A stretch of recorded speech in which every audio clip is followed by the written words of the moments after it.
the need for humans to interact with this plant that lifts communities up should not be controlled by the pen or the dollar. It should be, be controlled by the need of communities to grow products for themselves, as they have for tens of thousands of years. That's Dan Harrer, son of Jack Harrer, author of the quintessential book on hemp called The Emperor Wears No Clothes. This is the Lancaster Farming Industrial Hemp Podcast. My name is Eric Harlock. And so today, Earth Day 2020, I talked to Dan Harrer and Bruce Dietzen, who have collaborated to edit and publish a new edition of Jack Harrer's famous book.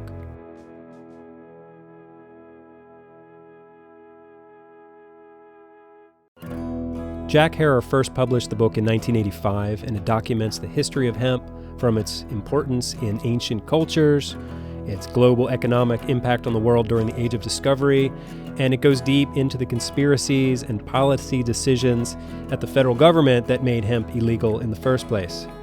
The Emperor Wears No Clothes also gets into the healing properties of this plant, its ability to heal individuals, economies, communities, and especially its ability to heal the planet.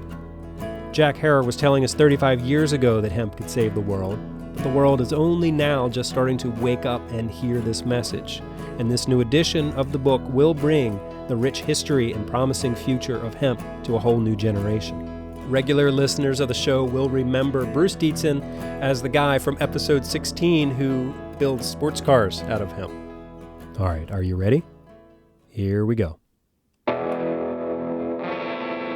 Dan Harrer and Bruce Dietzen, welcome to the Lancaster Farming Industrial Hemp Podcast. How are you guys doing? Very well. Thanks for having us. Doing great, Eric. You two have been working on a new edition of Jack Harrer's famous book, The Emperor Wears No Clothes. Can you first just explain what that book is? Well, the book is the historical record of cannabis and hemp and the conspiracy against marijuana. The end result of reading through this book is the understanding that hemp can save the world.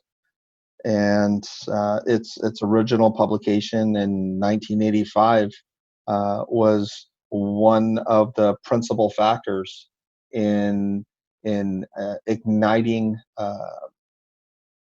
a new dedication to activism and advocacy of hemp and cannabis, which now 35 years later has created worldwide economics with regards to growing hemp and using cannabis to its full utility.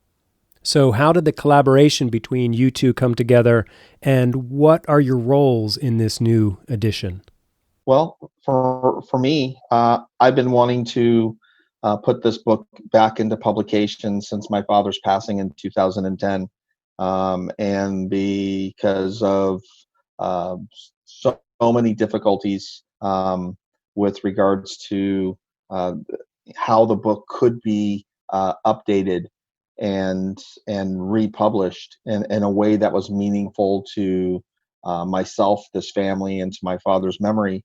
I took a great deal of time, unfortunately, to start moving things forward. And through a friend of my father's, who I've come to know over the last 10 years, she introduced me to Bruce, who had some technical abilities within the computer space, and also had quite a resume in the hemp space with the creation of his hemp car, and his understanding of being able to use it as a new material, or reuse it once again as a material for building automobile bodies and other parts.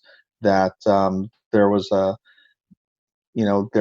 introduction from her to me to him, and that started our friendship and a collaboration on how to take this book and be able to put it into a digital space that was meaningful and new. Bruce, anything to add to that? Yeah, I'm a geek, right? He needed somebody who knows how to use a computer. So, I had the skill set.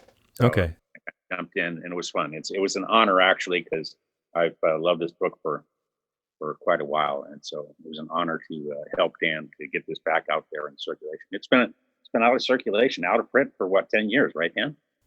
Technically 12, with the exception of the memorial edition the year my father passed. Its last edited version was technically in 2007, 2008. Okay. And Bruce, our listeners will know you from a few previous episodes. You're the guy who built the Renew sports car out of hemp. So besides a background in computers and building cars, what is your background? Where are you coming from? Well, I've spent like 25 years in the computer industry in sales and marketing primarily. Okay. And when I got out of that, I just did a couple different things, whatever I felt like doing. And then, that's when I decided to design my own sports car and discovered that it was what Henry Ford had done back in 1941. I know I described this stuff in our previous podcasts. But one of the things that I think is really interesting and how it ties into this book is that Dan's father, Jack Herer, he was talking about how to save the planet with hemp as far back as 35 years ago, and that's just really incredible to me. He was so prescient, and I don't think anybody would have thought of something like that much. Henry Ford talked about making everything possible from plants back in the 1930s and into the 1940s. And Jack was talking about a similar sort of thing. But Jack was specifically talking about hemp. And the more I read the book, I really saw that this really makes sense. Ford was on to something, but he was willing to use just about any old plant, right? So Jack did this huge amount of research, which, by the way, in the ebook, we added in a lot of links directly in the bibliography, a lot of links that will bring the reader right to the original research that Jack did. And there's a lot of it. That was my next question. What does the new edition offer? And so I've gone through the e-edition, and there's links to all sorts of different things and YouTube videos, and it really sort of fills out some of the back picture. Yeah, it was kind of a weird thing, a weird decision, because if you read up on how to do an ebook, it says don't put a bunch of links in it because it tears the person away from what they're reading. I suppose if you're reading a fiction, that would probably make a lot of sense, because you don't want to lose people's attention to the storyline that you're trying to create. Mm-hmm. But this book is a tremendous. It's like the encyclopedia of cannabis, right? With a lot of images, etc. So what we did with the ebook is we simply made the decision that if Jack were still alive today, what would he be doing? And the answer was he'd probably be continuing to press for education, and if there was something new and important to add to the book, he would, because that's what he did. And so now when you read through the book, you'll see hyperlinks, and all the new stuff is in blue. By the way, we didn't want to mess with the content that Jack had originally written. So so you'll see all sorts of direct links to updated stories. You'll see direct links to videos about Jack, and videos of other topics, etc. Chapter 7 is one of my favorites because that's on medical cannabis, and there are a lot of personal testimonials out there about how effective cannabis has been for many people for various different ailments. So in the beginning of the book, there's not that much change because it's mostly around history in the beginning. So history hasn't changed. So when it gets into the latter parts of the book, you see a lot more new content being added. Additionally, we were encouraging our readers to send us important articles that we can, because that's what Jack did too in his books. So now we're giving the opportunity to send Dan and I the the news stories that people might have about cannabis.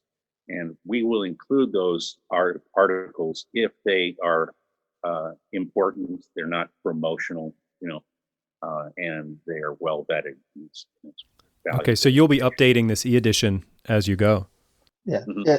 Yes, it'll become, in a sense, as it is right now, it's interactive, but the reality is that it'll become a living document. So as the world continues to change and embrace and cannabis, there's going to continue to be new developments and new applications and new processes and new products. And my father used to update the book every 3 to 4 years through a new publication and a new edition and a new edition. What we're able to do now is, as a reader is going through the history of hemp and cannabis, and they're reading this book, in a sense, I'm sure that many will be reading it for the first time. Mhm. And it really gives somebody an opportunity to not only to read about the past, but to see the future all simultaneously with this new edition. So Bruce had mentioned sort of, hemp saving the world, and that Jack Herer was onto that many, many years ago. What are some of the obvious ways that hemp can save the world? Well, obviously, as a biomass product and something that collects CO2 from our atmosphere, by being a plant that absorbs this for its natural growth, being able to grow this at scale and change industries that are using petrochemicals and other processes to make products that we live and work with every day, and giving us an opportunity to switch that source of its genesis of what makes those products. If we're able to change how products are made and replace them eventually with hemp as the source of what makes that product, whether it's plastics, whether it's paints, or vinyls, clothing, all of these different products. If we use hemp, we obviously have an opportunity to use less pesticides, less chemicals, less processes that require an enormous amount of fossil fuels in order to make these products, because we're pulling something out of the ground rather than growing something on the ground. And by being able to use this plant for these applications, it changes our environment. It changes how we live. It changes the air that we breathe, the water we drink, the soil that we grow our foods in. Are now have a chance to be grown potentially without as many of the harmful environmental processes that are being used to create the food for our existence, or the products for our existence today. And by being able to replace that, we, in a sense, change the world. So when you read the book, you realize that cannabis has been a medicine, throughout human history. And, it's in the forefront again now with medical cannabis, medical marijuana, CBD is everywhere. Should we be concerned that the pharmaceutical industry seems poised to just take that over? Well, what industry doesn't want to control those components that are part of their industry? And when you look at the beginning of prohibition and industries that were looking to patent a product, like plastic, or when you talk about medicine, you're talking about pharmaceutical drugs. Well, prior to the 1900s, virtually every pharma company, every drugstore around the country created,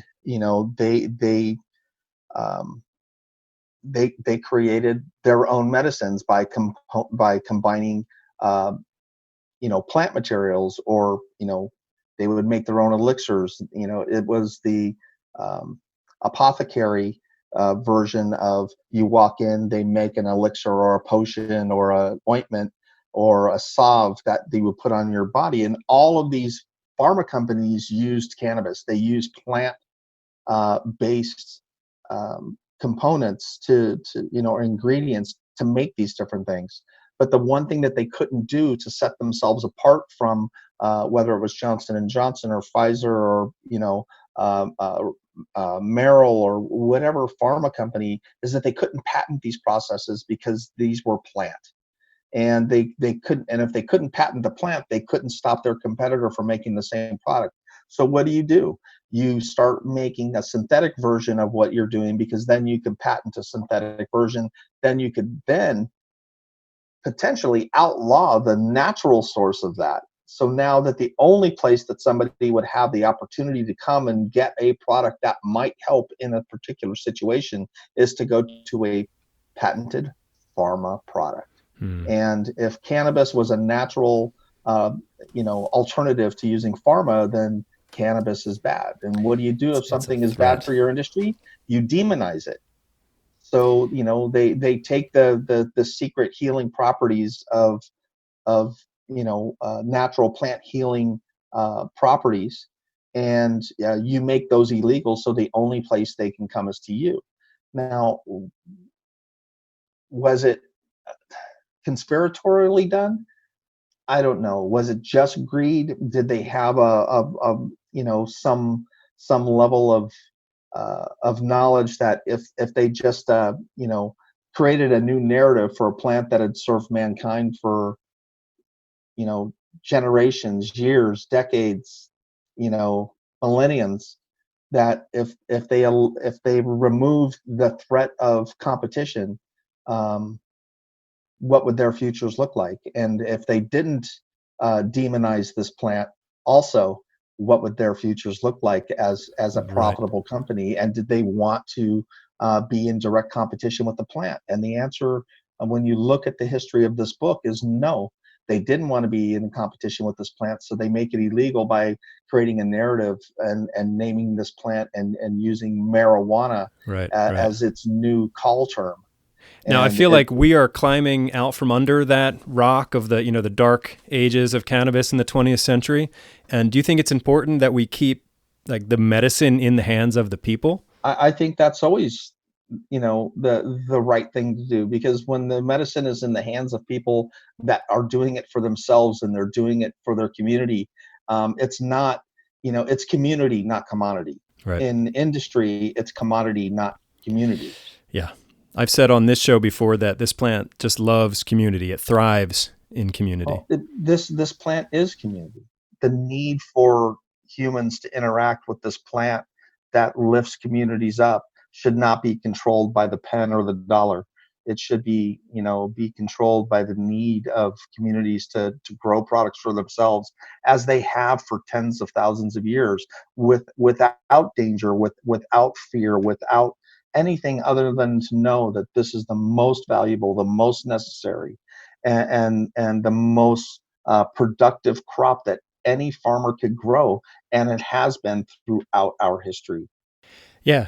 In the book, there's a great phrase. It talks about the ancient symbiosis between the plant and people. Can you talk a little bit about that? Well, I think if you go back even to the to our pyramids, that are on this planet, the hieroglyphics that are in there show cannabis use by these gods or these kings, and how that the symbol of cannabis comes out of the top of the hieroglyphics head and shows the thought process that it is responsible for education, for enlightenment, for how we look at mathematics, how we look at creativity, how we look at higher learning, and how this plant is that source of center for these things, the center of creation, the center of today we look at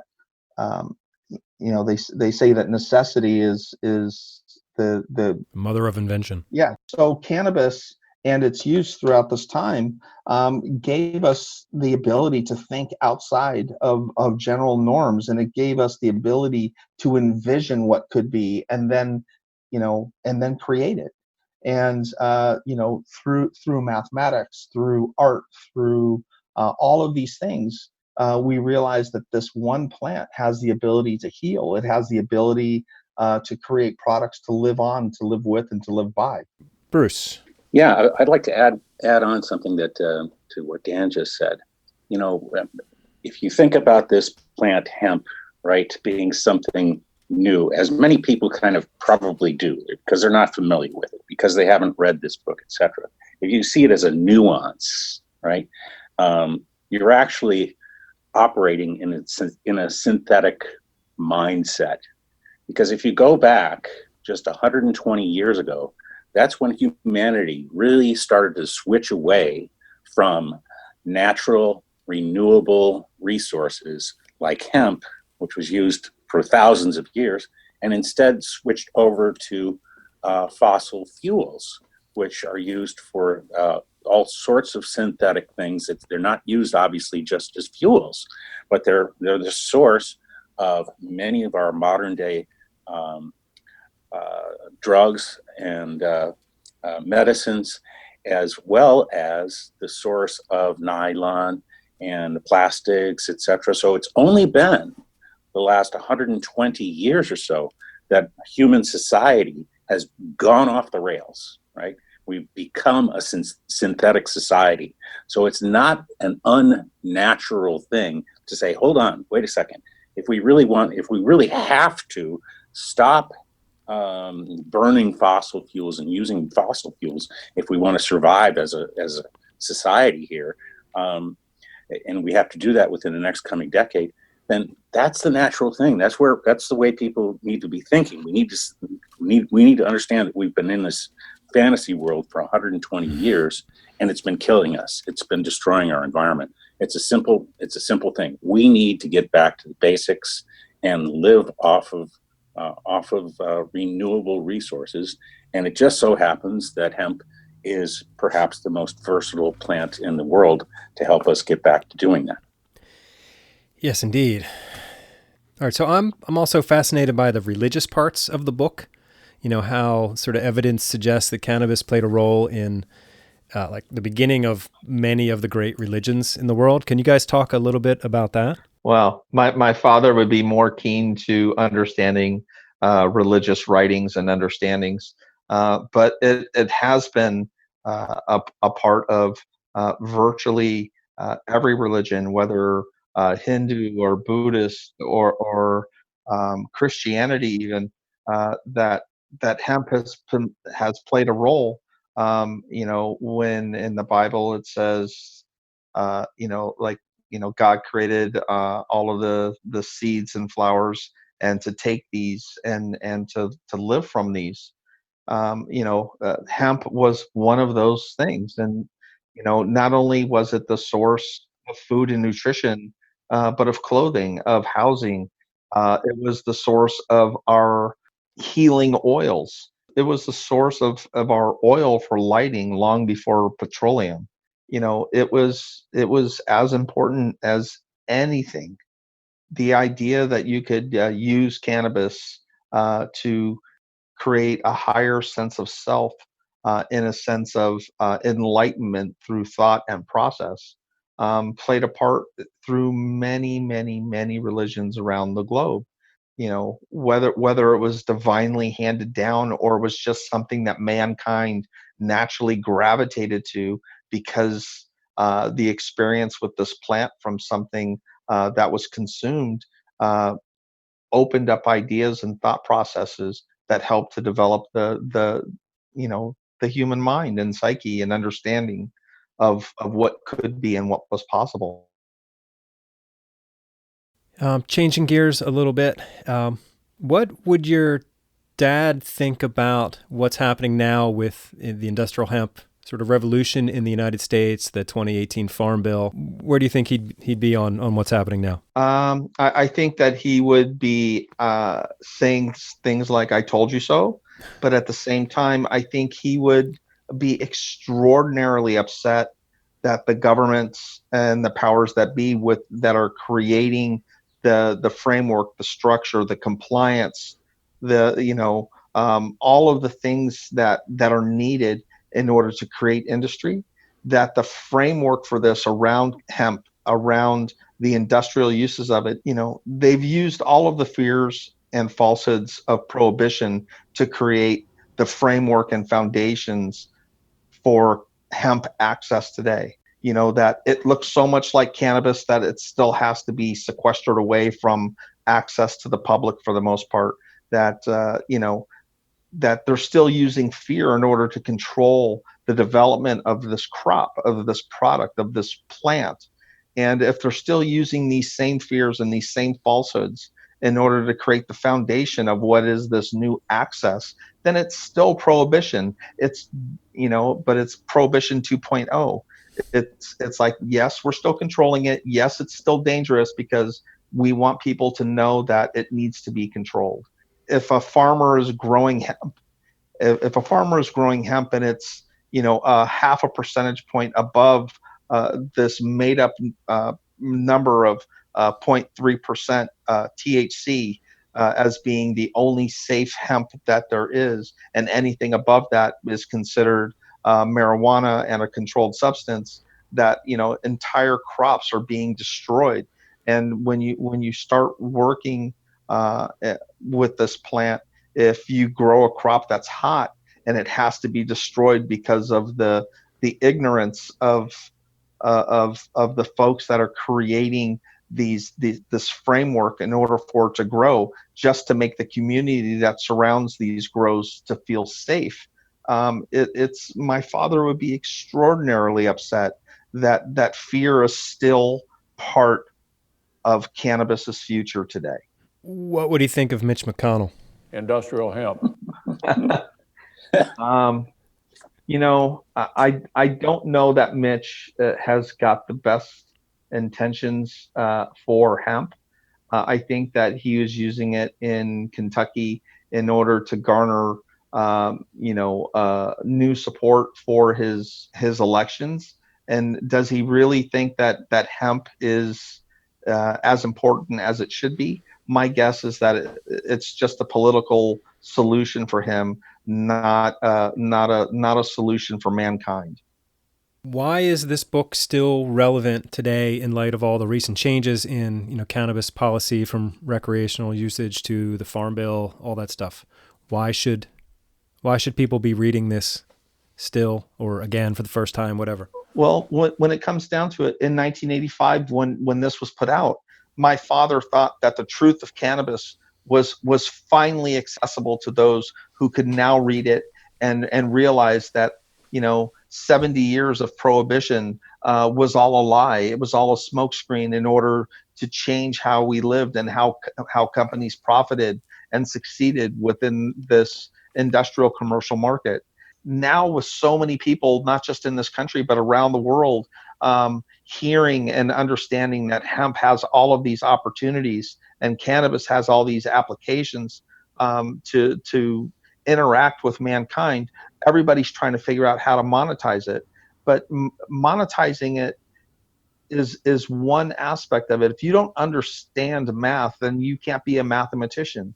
You might be able to add, but being able to create is a different thing. If you understand the plant in which you're advocating for at the very essence and basic understanding of it, that it is the source of all things good for humanity, then you have a different understanding than just making money from it.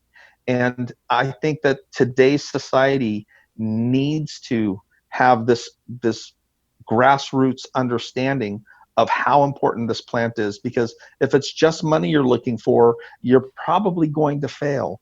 And unless you understand the plant, unless you work with the plant, unless you know the truth about the plant, how could you truly be its advocate? And this book is really the Bible of cannabis, or the Bible of hemp. So I think it's a fundamental thing. If you really want to understand as a modern person today in the world that we live in, how we're going to go forward as a human society, we need to take a look at that quintessential book that really spells out what the best renewable resource that we have as a society, what the background is, what the history is, what has happened, why do we currently perceive it as something that's funny. I make jokes about my car. If you crash it, can you smoke it? People need that basic education. Mm-hmm. And what's amazing, for $10, They can get it right there on their phone while they're sequestered at home. They can actually become, they can have that basic information. And that's really the reason why we wanted to get this thing back out there. So I'll give you another example. The other day I was cruising around on the web and I was looking at an article, and I finished the article, and down at the bottom, Forbes had one of those little ads that if you click on it, it'll bring you through 15 different pages, so they can just inundate you with ads. Sure. Yeah. Those things are terrible advertising. I hate them. But the topic was the 15 strangest cars in history. And there was my picture at the front of the ad, standing with the cars, right? I'm going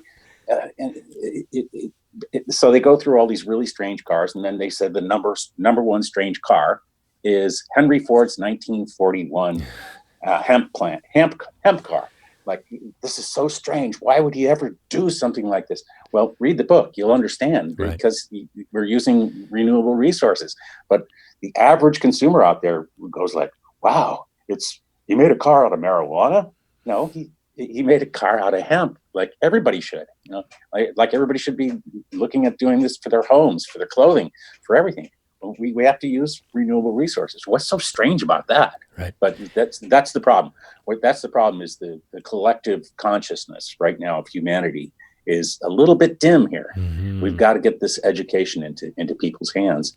And like Dan had said, his father thought, hey, no problem. I've got the book done. It's 1985. Everybody's going to read it, and the show's over. We're going to be back to normal again.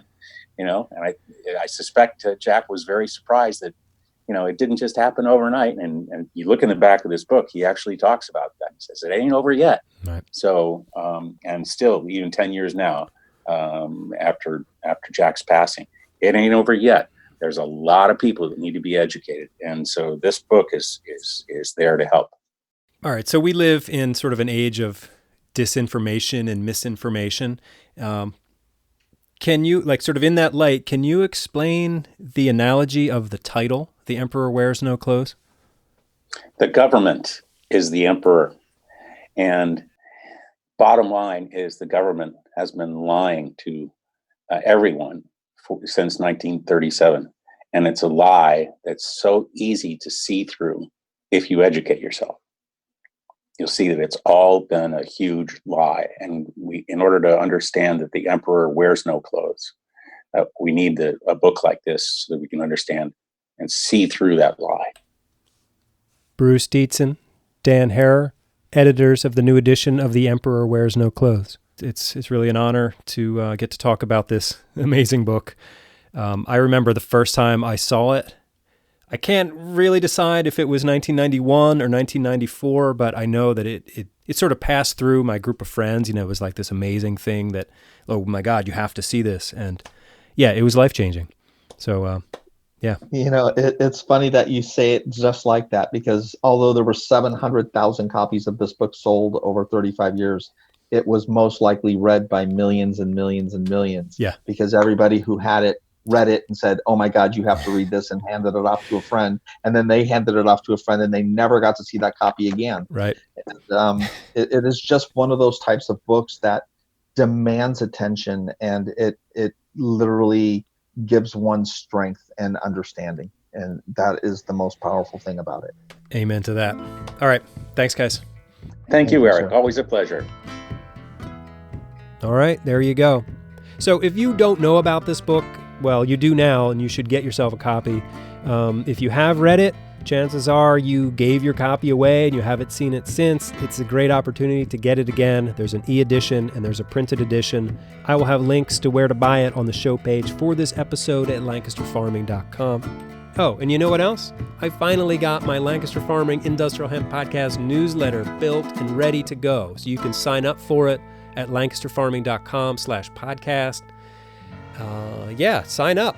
I'll be sending out, things about the podcast, future episodes, maybe the possibilities are endless. So I can't wait to see what it turns into. So, all right, you can always reach me directly by email. Just send it to podcast@lancasterfarming.com. My name is Eric Herlock. I am the digital editor at Lancaster Farming Newspaper, the greatest agricultural newspaper in the world. If you could do us one small favor and just share this podcast with someone in your life who you think might enjoy it. And if you want to go above and beyond, do that extra mile, you could write a review of our show at Apple Podcasts or Spotify or wherever you do your podcasting. It's always great to get some public feedback on the show. I hope you like what we're doing. I've learned a lot, and I hope you have too. Okay, until next time, I'll see you in the newspaper.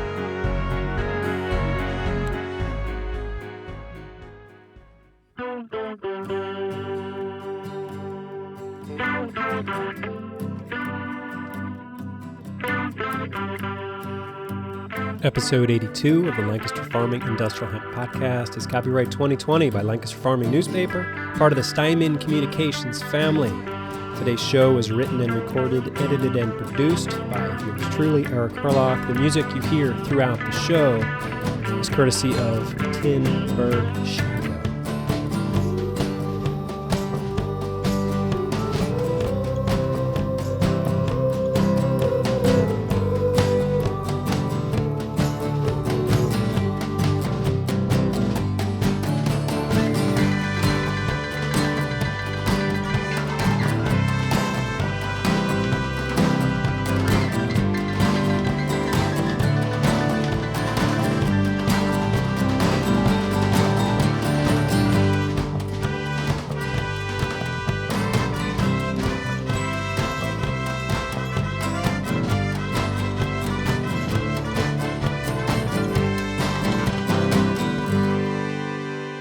Industrial hemp.